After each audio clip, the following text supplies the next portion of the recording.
I got home with enough time where it's still bright enough outside where I can do a quick garden tour. So let's see where we're at the end of 2024, fall, getting ready to go into winter. Walking out to the garden, so we had some squash plants here, and you can see these nasturtiums growing absolutely beautifully still. Flowers have died away, but man, these leaves, just look at them. They're gorgeous. So we had some squash here, some green beans.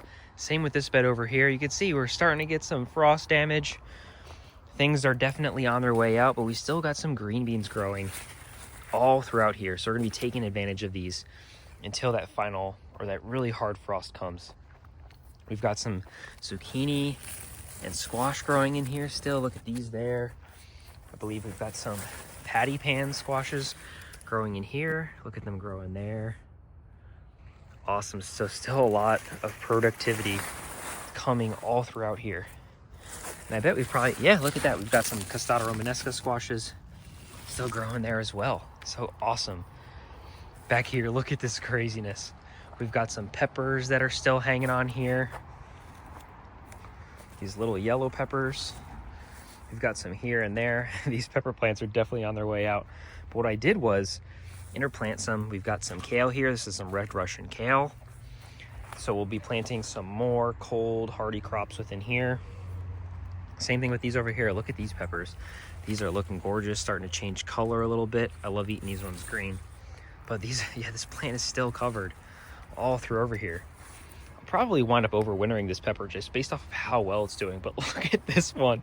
Oh man, this one's gone, just completely out of it. But again, here we've got some dill growing. We've got some kale growing here, some lettuce interplanted underneath. So we've got a good bit of cold hardy veggies going on here. Back there, we've got sweet potatoes that we still need to harvest.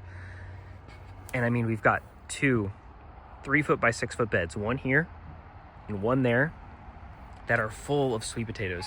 And you can see still a ton of tomato plants growing all throughout here, all from that tomato that I planted back there a few months ago. So we've got lots of production still ready to harvest back here, and that should be coming really soon.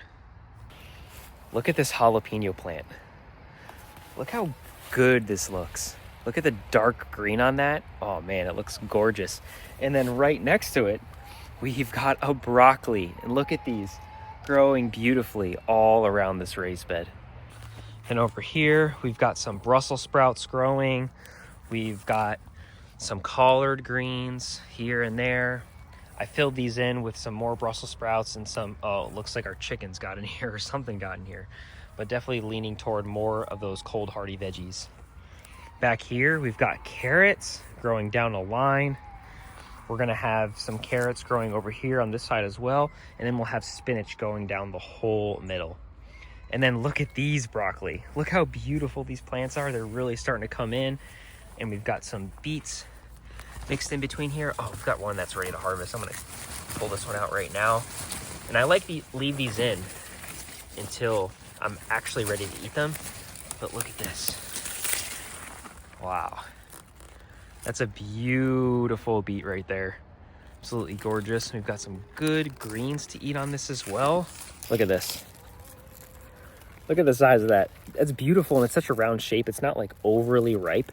So this is still gonna have a lot of great flavor and not be too woody. Because if you pick your beets too early, or too late, I should say, they can get really hard and chunky and choppy. You wanna make sure that you harvest them when they're nice and young and tender, so they have really good, delicious flavor. But yeah, we've got our beets, we've got our broccoli, and then we've also got some leeks and onions growing along here. So this whole bed is going to be producing for a long time throughout the fall and winter. And we've got our row covers on here. So when the time comes, we can put a nice greenhouse cover over this and really extend the season pretty much all winter here in our zone. Let's keep things moving along. You can see there's a lot of weeds and stuff in the pathways, but hey, I mean, this is reality, right? I'm working, I've got a family, but the garden is still producing. That, to me, that's all that matters. I can come bring a lawnmower through here, no big deal. We're still getting tomatoes under here. We've probably got some Romas that are hiding along the ground. Yeah, there we go. We still got some Romas. Hopefully that finish up. And a great tip for this, let's say we're gonna get a frost and our tomato plants are gonna die, I'll just cut these out and hang them upside down, and all those green tomatoes will turn red. But all along here, look at these beautiful marigolds that we've got. They're still kicking out strong. Look at those beautiful colors. We've got some basil here as well. So I mean, this bed was kicking along pretty good. You can see a lot of the tomatoes have died back as expected as the temperatures get cooler. But at the same time, look at all these flowers all over here. We've got some green tomatoes back there. We've got some bees buzzing around still. We might get one last harvest before that really heavy frost comes. So we'll see what happens on there. That should be pretty exciting. And turning around to the last few beds, this is what I'm most excited about. We've got another pepper plant here, doing pretty good. There's still jalapenos all over this plant. We've got some more broccoli growing here. Eventually, all of these beds are going to get replaced with cold hardy crops like arugula, lettuce, kale, various crops that love the cold. We'll probably get in some cauliflower in here as well. But we've still got a cucumber plant. Look at this cucumber plant, just growing strong. I'm hoping that these cucumbers can make it a little bit longer so we can get our last cucumbers of our summer garden before the frost comes. But oh, look, we got one right here. There's hope. There is still hope here. So hopefully that frost can hold up a few more weeks and we'll be getting some cucumbers off of here. And then last but not least, look at this. Look at this right here. We've got this perfectly protected raised bed. And look at all of these cabbages inside. All right, let's take a deep dive. I'll go inside here. Ready? They look absolutely perfect. This is the benefit of using a bug netting to cover your plants. They are just absolutely flawless. Just look at that. Yeah, that's what's going on in the garden right now. And this is just our main vegetable garden. We've still got our chickens. We've got our whole perennial area. We've got our greenhouse. So there's just so much going on. Regardless of the time of the year, I'm doing something out here in the garden or our whole property, which I would honestly consider our greater garden. So if there is something else that you want to see, you probably hear my kid talking in the background, but if there's something else that you want to see, definitely let us know in the comments below.